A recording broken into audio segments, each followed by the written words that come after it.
माधुरी हत्तीचा प्रश्न सध्या गाजतोय, लोक रस्त्यावर उतरलेले आहेत. होय, काय सांगा आता त्यांनी इथं कोल्हापूरला तिला परत आणलं पाहिजे. हा विषय हो, बैठक बदलेल असं मी ऐकलंय. तुम्हाला बैठकीचं काही निमंत्रण नाही, मला काही निमंत्रण नव्हतं. पण काही लोकप्रतिनिधी काही खासदारांनाही बैठकीचं निमंत्रण आज मुख्यमंत्र्यांनी दिलं असेल, मला माहित नाही. पण जर सगळ्या कोल्हापूरचा विषय होता कोल्हापूरचा, तर तुम्हाला बैठकीचं निमंत्रण द्यायला हवं होतं सरकारनं. ते मला माहित नाही. सर, एक अजून यापेक्षा महत्त्वाचा प्रश्न, अलमट्टी धरणासंदर्भात काल जे शिष्टमंडळ गेलं होतं त्या शिष्टमंडळाला थेट नकार दिला आहे सी.आर. पाटलांनी, असं स्पष्ट कळतंय. नकारचा दिलेला नाही आहे. सुप्रीम कोर्टाने अगोदरच स्टे दिलेला आहे त्याची उंची वाढवण्यासाठी. तर तो स्टे काय अजून उठवलेला नाही आहे.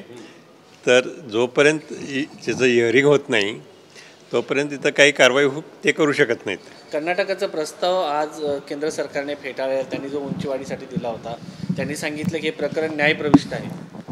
हो, बरोबर आहे. त्यांनी त्यांनी त्यांचा प्रस्ताव परत पाठवला आहे. साहेब, हे जे अलमट्टी धरणाच्या उंचीमुळं हा पूर येतो की बाकी देखील काही कारणं आहेत?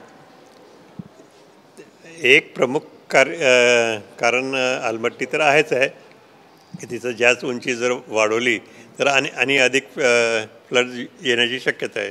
पण जे बांधकाम झालंय ते पण कारणीभूत आहेत असं वडनेरे समिती सांगते. कुठले बांधकाम?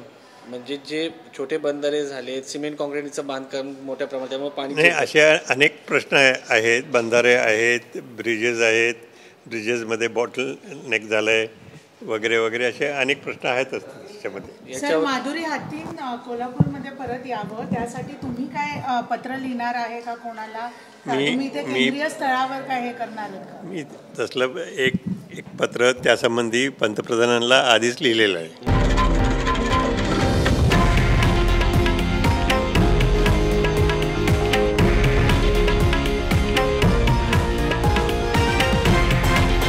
हे आहे देशातील नंबर 1 न्यूज नेटवर्क आणि आपण पाहत आहात TV9 मराठी, एकमेव.